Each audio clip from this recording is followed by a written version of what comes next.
Alright, what's up sa inyo mga kababayan? So ito nga pong pag-uusapan po natin, napakaganda po nito dahil babatiin po natin ang happy birthday. Ito pong si Big Mama na nanay, nito pong si Small Boy na nagmamalaki dati na kaibigan niya. Ito pong si dating Pangulong Duterte at tinulungan siya doon po sa kanyang negosyo mga kababayan. Ngayon, ang tanong ko lamang po since nagse-celebrate ng kanyang kaarawan etong si Big Mama, na nanay ni Small Boy or netong si Al RY, nagtatanong lamang po ako, binati na po ba kayo ng First Family? Binati na po ba kayo ni PBBM, ni First Lady?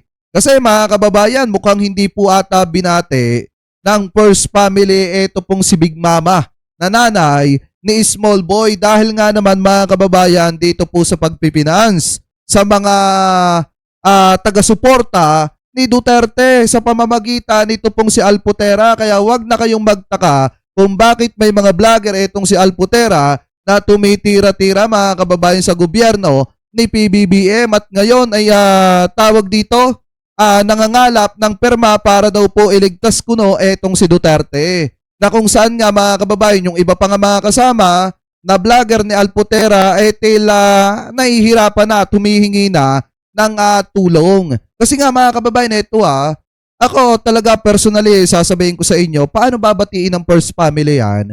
Paano babatiin ni PBBM yung si Big Mama sa araw ng kanyang kaarawan kung alam mismo ng gobyerno ni PBBM, ng ating mahal na presidente at ni First Lady na nakikipagtulungan etong sina Big Mama dito po kay dating Pangulong Duterte. Kasi nga, ito po ay matalik na kaibigan noon ni Digonggong mga kababayan at maliwanag din naman na ito po allegedly ay tumutulong dito po sa mga maisog rally ni Duterte noon ng kampo ni Digong para ipaglaban kuno etong si Duterte at batikusin ng gobyerno at pamumuno ng ating mahal na presidente na si PBBM. Kaya nga kung mapapansin nyo mga kababayan, kahit nagsiselebrate ng kanyang kaarawan etong si Big Mama, mukha pong malungkot siya.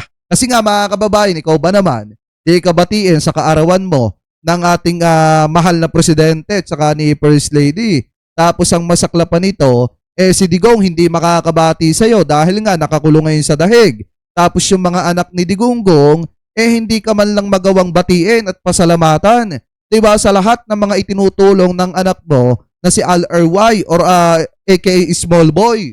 Diba sa pamamagitan ni Alputera. Kaya nga ako mga kababayan, hindi na rin ako nagtataka kung bakit nahihirapan na ngayon yung mga vlogger na di umano hawak po nitong si Alputera. Kaya nga kung mapapansin nyo mga kababayan, tingnan nyo yung post dito ni Joey De Bebre every other day. Sabi niya dito mga kababayan, tulungan nyo po kami, hindi na namin kaya. You can start your signature campaign in your own community. Please visit our official website mga kababayan. Ibig sabihin, yung ginagawa nila, natay kami naman.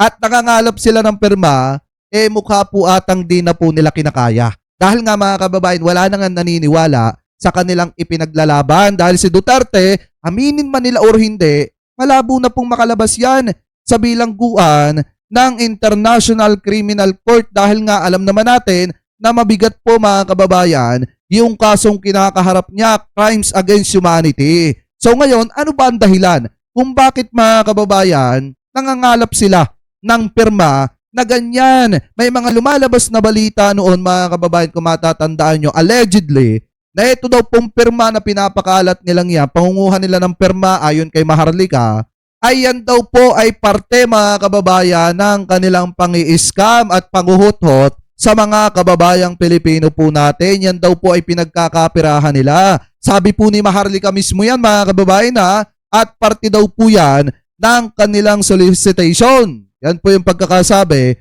nitong si Maharlika. Kaya nga malabo daw magtagumpay at malabo daw pong lumago ng lumago yan kasi nga si Sara Duterte na daw mismo ang nagsabi na wag magbigay ng number, passport number at mga ID at wag magpipirma sa mga ganyan na pinapipirmahan ng kampo na ito pong si Alputera dahil nga maliwanag na yan po mga kababayan ay budol. So ngayon, kung titingnan po ninyo mga kababayan, nadaing na yung mga vlogger na tumutulong dito sa pangangalap ng pirma para po kay Digonggong daw kuno at nahihirapan na daw po sila na maglibot-libot at hindi na daw po nila kakayanin. Kaya gumawa na lamang po sila ng website para daw po makalikom ng pirma na ayon kay Maharlika ay ginagamit ng mga ito para po makapang-scam. Kaya nga kung makikita nyo mga kababayan, ito si Alputero, nagsisisigaw na at nananawagan na pumirma yung mga kababayang Pilipino po natin doon sa pinapipirmahan po nila. Ito, play po natin. Sir, pirma tayo para kay Tatay Digong ipaglaban natin, Tatay! May problema. Ay, may problema yun. Sir, Ano mo, pirma? Ana, okay. sir, pirma tayo para kay Tatay Digong ipaglaban natin, Tatay! May problema. Ang tanong naman dyan, ano naman ipaglalaban nyo? Wala na, andodo na sa dahig. Akala nyo ba may magagawa pa yung mga resolusyon ninyong yan para maisalba itong si Duterte at para masagip ito pong si Digong? Para sa akin mga kababayan, wala na pong magagawa yan dahil si Duterte ay nakakulong na po sa International Criminal Court at maliwanag naman mga kababayan na malabo na pong makalabas itong si Digong, lalo na at hindi na po siya mayor ng Davao City at pinalitan na po siya ng kanyang anak na si Basti Duterte. So ngayon, anong klase mga panawagan pa yan? Di ba mga kababayan, wala na po silang magagawa para matulungan at mailabas ito pong si Digong sa International Criminal Court. Pwera na lamang po kung iba ang agenda nila dyan sa pangangalap nila ng pirma na yan. Kasi kung matatandaan nyo, gaya nga ng sabi ni Maharlika, yan daw po ay paraan nila para daw po makapang-scam, para daw po makapanghutot at makapag-solicit. Sabi po ni Maharlika yan hindi po tayo ang nagsabi. Kaya nga mga kababayan, ako nagtataka ko dito kina Small Boy Bakit kayo gumagawa pa ng mga ganitong klase ng hakbang? Maliwanag nga na ito ay wala nang magagawa para mapalaya etong si Digonggong. Bakit palihim nyo pa rin pinifinance, allegedly, etong si Alputera para lang matuloy etong pangangalap nila ng pirma kahit alam nyo naman na wala naman talaga itong pupuntahan. Diba mga kababayan? Tapos umaasa pa etong si Big Mama at etong si Al-RY, aka Small Boy, nababatiin sila ng First Family sa kanilang kaarawan. Narito nga, napalihim silang tumutulong dito po sa campaign signature para daw po kay Digonggong. Tapos alam din naman nila na kahit walang pupuntahan sa huli, na kahit malabo na, itinutuloy pa rin nila yung pangangalap ng pirma nilang yan. Kaya nga kahit nahihirapan na, itong mga ito, pinipilit lang nilang kayanin kasi nga, baka may lagay. Diba tayo nagtatanong lang naman, meron po ba kayong lagay? Kaya ganyan yung iikot-ikot ninyo para mangalap ng pirma. Kami nagtatanong lang hindi po tayo nag-aakusa. Diba nagtatanong lang naman tayo. Baka naman masamain nito pong sina Joey De Bebre. Diba magaling mga kababayan yung maliwanag. Kasi eto may mga lumalabas na balita galing kay Maharlika na yung ginagawa ninyong yan ay mismong sinabi na ni Sara Duterte na wag daw ninyong gawin yan. Wag kayong di umano allegedly, ayon kay Maharlika.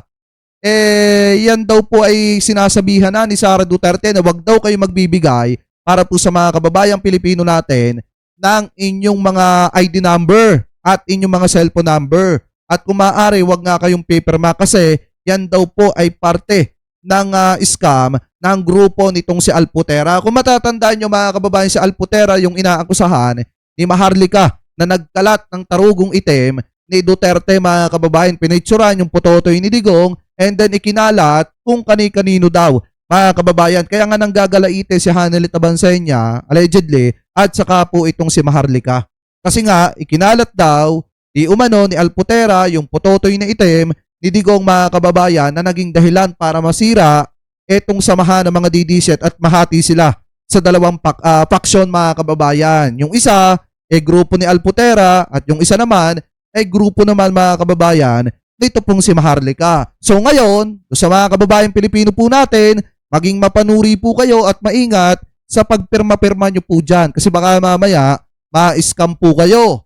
Di po ba, lalo na at alam naman po natin pare-parehas na malabo na pong makalabas, etong si Digong mga kababayan, dyan po sa International criminal court. At uulitin ko happy birthday ulit kay Big Mama. Tanong ko lang, binati ka ba ng first family? Marahil hindi. Kasi alam ng first family na kayo ay tumutulong sa kampo ni Digonggong. Kaya hindi ka siguro binate. Ganon din yung anak mo na si Al RY aka Small Boy. So yun lang naman. Mga kababayan, maraming salamat po. Ingat po kayo palagi. God bless po. Thank you po.